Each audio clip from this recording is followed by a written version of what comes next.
No, you guys know that halfway through the sentence, he's like, you know what, I'm just going to pull back a little bit. Hey, we got to start, though, Thursday Night Football. This is a great one. Packers, Cardinals, two great teams this season, one great game. Aaron Rodgers still finding a way to get it done without his top three wideouts. Played a clean game, classic Rodgers, no turnovers, 2 touchdowns to his old buddy Randall Cobb, kept them in a tight one with Arizona. But here we go, Packers up 3, 15 seconds left to play, 2nd and goal, Cardinals going for the win. Kyler Murray getting picked off in the end zone by Rasul Douglas. Bad miscommunication there. A.J. Green never saw it coming. And that's your game. Packers win their 7th straight. Cardinals lose their 1st game of the year. Kyler Murray, what happened there? Kyler, were you able to talk to A.J. about that afterwards? Nah, I mean, I know he's hot. You know, emotions running high. Obviously, after the fact, it's, you know, we both know, you know, we weren't on the same page, and it cost us. But, you know, we'll be better because of it. What was the plan that last play? What did you want just in general? That. One-on-one over there, yeah. We didn't run the route. We got made a good play. So I'm not sure, like I said, it wasn't the route that we thought we had checked. So we got to communicate better in those situations. The guy that made the pick was with them for 4 weeks. He was on the street. We brought him in. He's starting for us. He's a great dude, and he's really messed well with our team. And to come up with a play like that with 15 seconds left is incredible. Nice props to Rasul Douglas there by Aaron Rodgers. All right, so what do you think, Nick? Did Rodgers and the Packers win this game last night, or did Kyler and the Cardinals just lose it? Well, let me be clear here. And again, I know what the audience is thinking to start the show. They're not surprised that Rasul Douglas ends up making the biggest play of the game. Rasul Douglas, clutch client. However, the breadth and width of the game, the Packers deserve to win. You didn't know that, did you, Kevin Wildes? That was a little surprise, wasn't it? No, I do. The Packers were literally 1 inch away from going up 10 with 3 minutes left. I still haven't seen a replay that, to me, was conclusive that they didn't score that touchdown. But it got overturned. Arizona then gets the goal line stand. And all of a sudden, I don't know what you guys were thinking. I was thinking, oh, he hadn't played that well. But this could be Kyler Murray's MVP moment. 99 yards to beat Aaron Rodgers on national television to get to 8-0. That's the type of thing that even if your numbers aren't overwhelming can put such a stamp on a season that you say, oh, Arizona's the best team and Kyler's the MVP. And so while that's playing out and after they get the big conversion to get to midfield, it felt like, okay, worst case scenario is overtime. And then, and the reason that I have to say Arizona lost it rather than Green Bay won it, even though Green Bay was in position to go up 10 points, that play by A.J. Green is quite simply as bad of a play as I've ever seen an NFL veteran make. Because the only justification is not a justification. And by that I mean this, Broussard. The justification is, I thought it was a running play. But the reason that's not a justification is you're a veteran. You know there's 15 seconds left. We have no timeouts.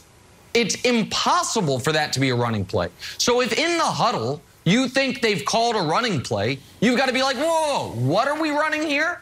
Because you can't say he thought it was a passing play, because then that's offensive pass interference. Even if the ball's going somewhere else, he's blocking up the field. So he ran this as if it were a running play. When, again, down 3, 15 seconds, no timeouts, it's impossible to call a running play there. Even Cliff Kingsbury's not calling a running play there. So this is just an all-time gaffe by a really good player who's been good for them this year. And so because of that, I got to lay it at the Cardinals' feet. This is as bad of a play as an NFL veteran has made all season. All right, well, for those of you who may not have picked that up, that was a little shot at Cliff Kingsbury in there. Even Kingsbury wouldn't call a running play, just so you're ready for that. All right, I'm going to get to that in a moment, Nick. But first, I do want to give props to the Packers because we all know how banged up they were on the defensive side of the ball, and because of COVID, They're missing their 3 top receivers offensively, not to mention the defensive coordinator.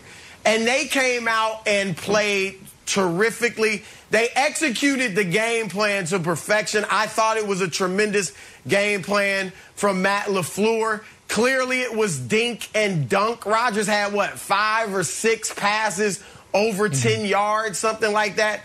Dink and dunk and run the football, keep Kyler Murray and the crew off the field, and keep it from being a shootout. So LaFleur, we all remember, obviously, the NFC title game where he didn't go for it. All right, went for the field goal.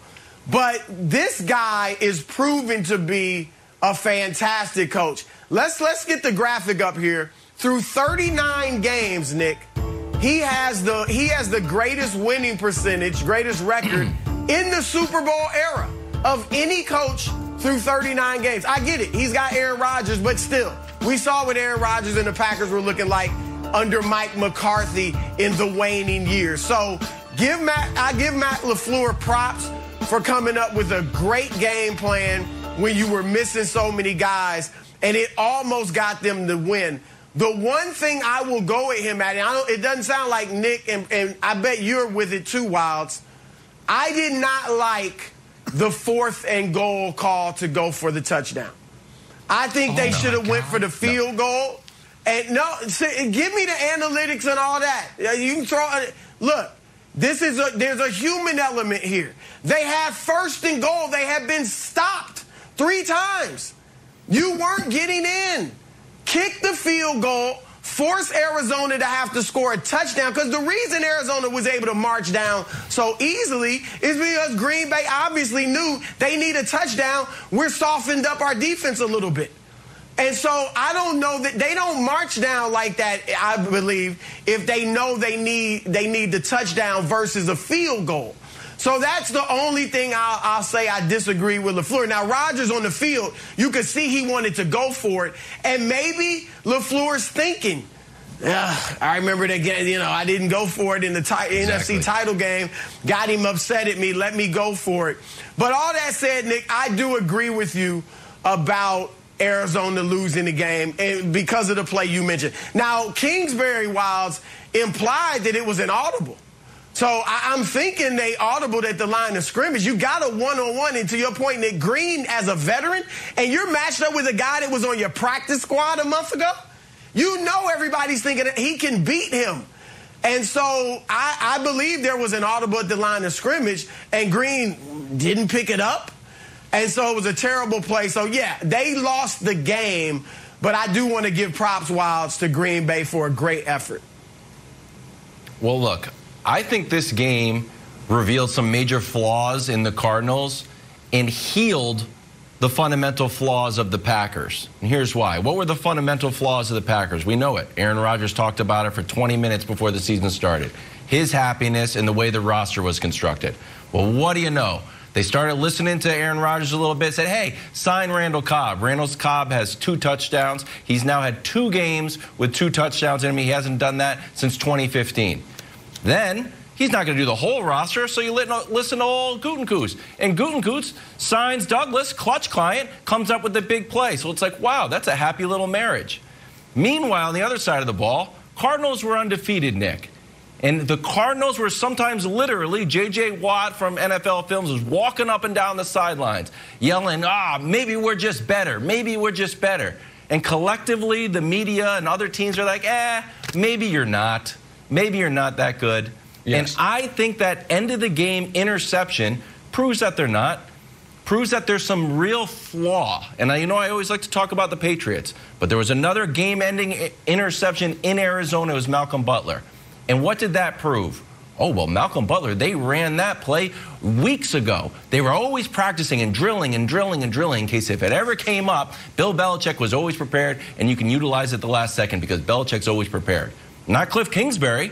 No, don't throw A.J. Green under the bus. You're the coach. You're like, we don't know. That's on you 100%. And here's just the cherry on top of the sundae. Did you read this quote? From DeAndre Hopkins checking himself in the game. This is from Kingsbury after the game. We wanted him to stay off the field, but he just run on. What? That struck me as bizarre. Yeah. So, look, I think the Packers' problems are healed, and I think we just saw I got the line, Jenna. I think the Packers' problems are healed and Arizona's problems were revealed. Wow, look at Wilds. Oh, Freestyle nice. Friday. Nice wordplay. 7:39 a.m. Write it down. I just quickly here on the fourth down thing. I don't even want to get into the analytics of it. I obviously vehemently disagree with Broussard. I think it was the obvious and just no-brainer call. However, you guys alluded to the NFC Championship game. Here's what I will say, Bruce.